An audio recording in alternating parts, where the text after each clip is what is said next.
안녕하십니까? 하나원 문학관 TV를 진행하는 손흥섭 시인입니다.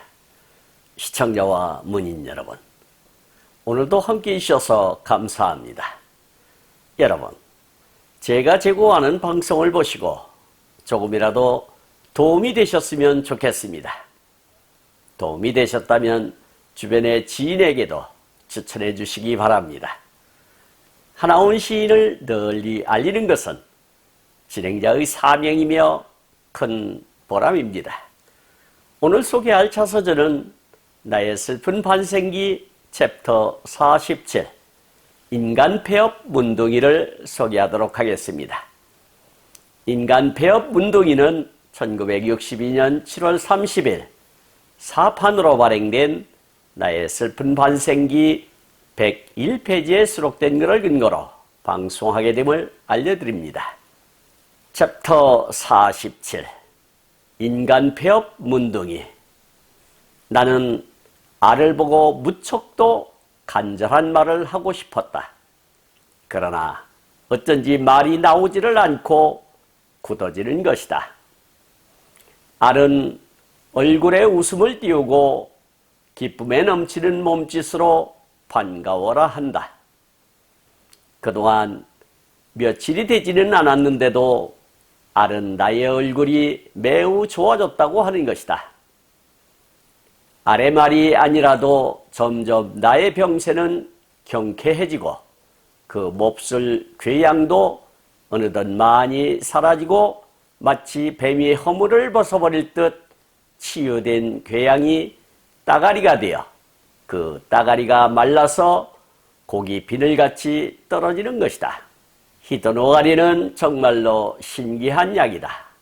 이 태풍자의 에칠 에스텔화한 것이 이렇게도 특효를 거둘까 하는 데는 탄복하지 않을 수 없다.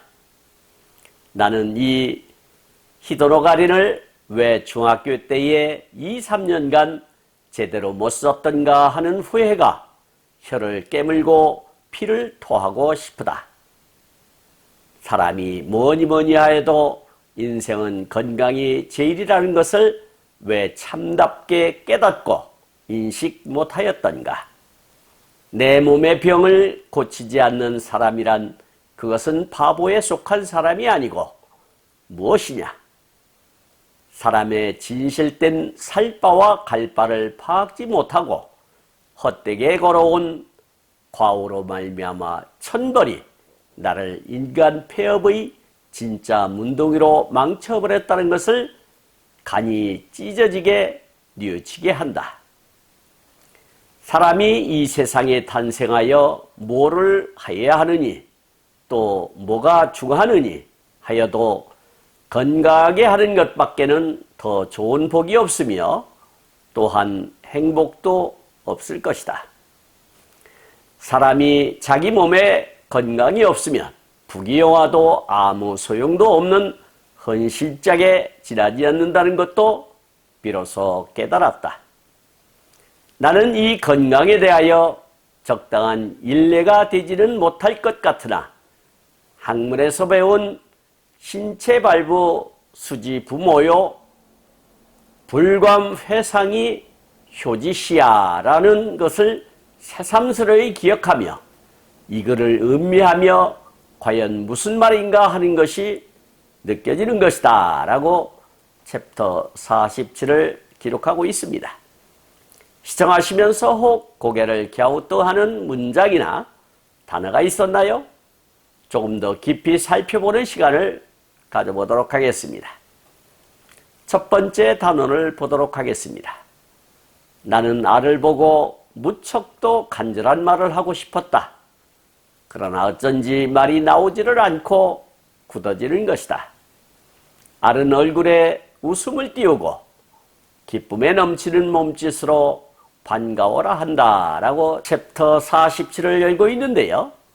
지난 챕터에서 서럽도록 보고 싶었을 때 쨍하고 나타난 알이었기에 하고 싶었던 말이 얼마나 많았을까요?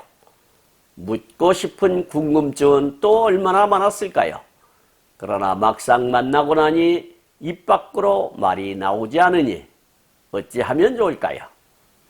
이럴 때 적절한 표현이 쭈뼛쭈뼛이 아닐까 싶습니다.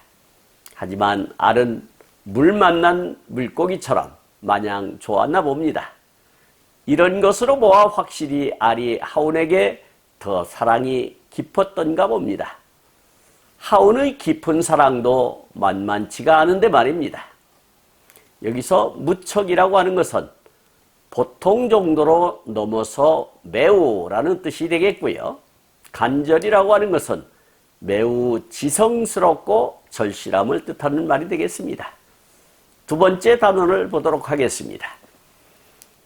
그동안 며칠이 되지는 않았는데도 알은 나의 얼굴이 매우 좋아졌다고 하는 것이다. 알의 말이 아니라도 점점 나의 병세는 경쾌해지고 또 몹쓸 궤양도 어느덧 많이 사라지고 마치 뱀이 허물을 벗어버릴 듯 치유된 궤양이 따가리가 되어 그 따가리가 말라서 고기 비늘같이 떨어지는 것이다 라고 기록하고 있는데요. 며칠 만에 보지만 확연히 병세가 좋아진다는 느낌을 주게 하나 봅니다. 그것은 오롯이 알의 지극정성이 통했다고 보는 것이 맞을 듯 싶습니다.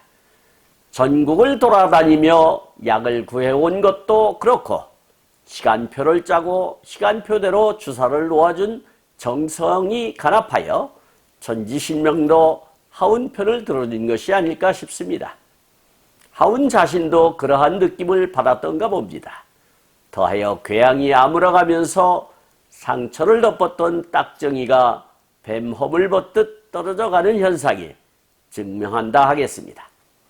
여기서 병세라고 하는 것은 병이 진행되는 상태를 말하는 것이 되겠고, 경쾌라고 하는 것은 기분이 좋을 정도로 시원하고 멋들어짐을 뜻하는 말이 되겠습니다.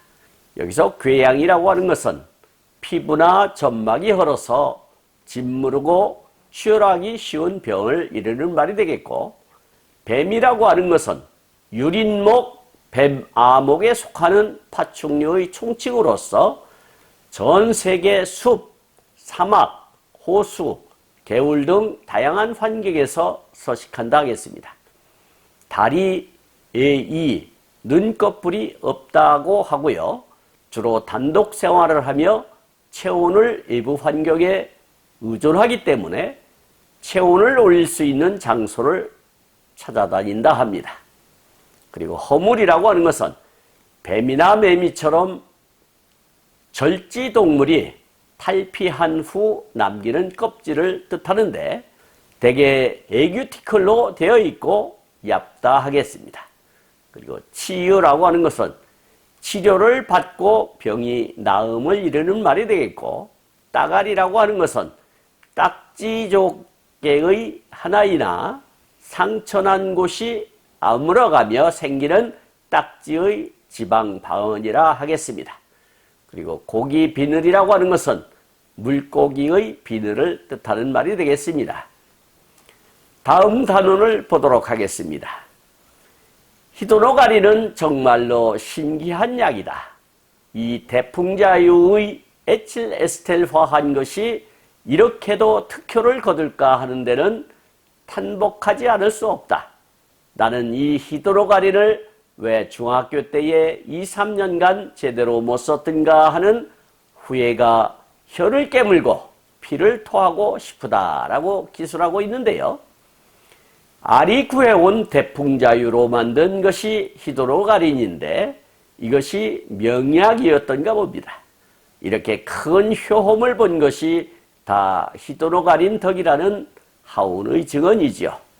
그러면서 왜 중학교 5학년 때 첫 발병했을 때 이 약으로 근본적 치료를 하지 못했을까 하는 넋두리를 늘어놓는 것이지요.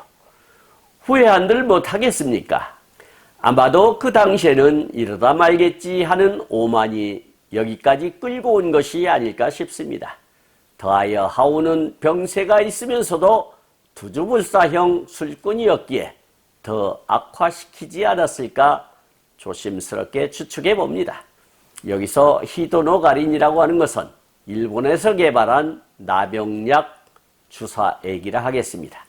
그리고 신기라고 하는 것은 낯선 것이어서 새롭고 이상함을 뜻하는 말이 되겠고, 대풍자유라고 하는 것은 대풍자 나무의 성숙한 종자로서 열대지방에서 생산된다 하겠습니다. 겉껍질을 벗기면 알맹이가 있는데 이것을 집게로 집어내서 불에 구우면 기름이 흘러나오는데 이 기름을 대풍자유라 한다 하겠습니다. 에틸에스텔이라고 하는 것은 에틸에스텔은 N-오메가3 영양성분을 순수 식품 유형이 아닌 보충제 유형의 주요 추출 성분을 뜻한다 하겠습니다. 그리고 특효라고 하는 것은 특별한 효험을 뜻하는 말이 되겠고요. 탄복이라고 하는 것은 중국식 한자로서 사람을 감복시키다 그런 뜻이 되겠습니다. 그리고 후회라고 하는 것은 이전의 잘못을 깨닫고 뉘우침을 이루는 말이 되겠습니다. 다음 단원을 보도록 하겠습니다. 사람이 뭐니 하여도 인생은 건강이 제일이라는 것을 왜 참답게 깨닫고 인식 못하였던가? 내 몸의 병을 고치지 않는 사람이란 그것은 바보에 속한 사람이 아니고 무엇이냐? 사람의 진실된 살바와 갈바를 파악지 못하고 헛되게 걸어온 과오로 말미암아 천벌이 나를 인간 폐업의 진짜 문둥이로 망쳐버렸다는 것을 간이 찢어지게 뉘우치게 한다라고 수리하고 있는데요. 이 대목은 하온이 얼마나 후회하고 있는지를 극명하게 보여주는 대목입니다. 극단적인 표현으로 간이 찢어지게 뉘우친다고 하니 말입니다. 좀 독특한 표현법이죠. 보통 사람 같으면 남들처럼 애간장이 타도록 했을 텐데 말입니다. 역시 시인답게 남다른 표현으로 자신의 마음을 표현하네요. 혹 그러한 것이 천벌로 인간 폐업에 이르는 문둥이라는 벌을 내린 것이 아닐까 하는 뼈 때리는 반성을 합니다. 이 대목으로 봐서는 누가 보아도 하온은 바보였다는 것이 확실합니다. 자신을 사랑하지 않는 사람은 보나마나 바보가 맞습니다. 여기서 건강이라고 하는 것은 몸이나 정신에 아무 탈이 없이 튼튼함을 이루는 말이 되겠고요. 참답게 했는데 말끔하고 곱게라는 뜻으로 이해하시면 좋겠습니다. 그리고 깨닫고 했는데 디귿 불규칙 동사로서 깨닫다의 활용형으로서 이해하여 참뜻을 환하게 알게 되고 이런 뜻이 되겠습니다. 그리고 인식이라고 하는 것은 사물을 분별하고 판단하여 아는 일, 그리고 살바 했는데 살바는 목숨을 이어가는 것, 그리고 갈바 했는데 갈바는 목숨을 그만두는 것, 이런 뜻이 있다 하겠습니다. 그리고 파악이라고 하는 것은 어떤 대상의 내용이나 성질을 충분히 이해하여 확실하게 아는 것을 뜻한다 하겠습니다. 그리고 과오라고 하는 것은 잘못이나 허물을 이루는 말이 되겠고, 천벌이라고 하는 것은 하늘이 내리는 벌을 뜻한다 하겠고요. 인간 폐업이라고 하는 것은 인간으로서 구실을 못하게 됨을 이루는 말이 되겠습니다. 그리고 간이라고 하는 것은 가로막의 바로 아래 복강 오른쪽 위에 있는 기관이라 하겠습니다. 다음 단원을 보도록 하겠습니다. 사람이 이 세상에 탄생하여 뭐를 하여야 하느니 또 뭐가 중하느니 하여도 건강에 하는 것밖에는 더 좋은 복이 없으며 또한 행복도 없을 것이다. 사람이 자기 몸에 건강이 없으면 부귀영화도 아무 소용도 없는 헌신짝에 지나지 않는다는 것도 비로소 깨달았다라고 기록하고 있는데요. 세상에 태어나 무엇이 중요한가, 또 무엇을 하여야 하는가, 여러 명제가 있을 수 있지만 건강만큼 중요한 것은 없다는 생생한 증언을 하고 있는 것이지요. 과부 마음은 과부가 안다는 격언이 이에 해당하는 것이지요. 아파본 사람만이 아픔의 고통을 알고 건강의 소중함을 알게 되는 것이지요. 건강 앞에는 돈도 명예도 권력도 다 소용없는 사치이니까요. 하운의 표현처럼 헌신짝에 불과한 것이지요. 우리 진정으로 하운의 증언을 새겨 무조건 건강하게 관리합시다. 여기서 탄생이라고 하는 것은 귀한 사람이나 높은 사람의 태어남을 높여 이르는 말이 되겠습니다. 그리고 중하느니 했는데 지니고 있는 의미나 가치가 매우 큼을 이르는 말이 되겠습니다. 그리고 복이라고 하는 것은 생활에서 누리게 되는 큰 행운과 오붓한 행복을 뜻하는 말이 되겠고, 행복이라고 하는 것은 생활에서 기쁨과 만족감을 느껴 흐뭇한 상태를 이루는 말이 되겠습니다.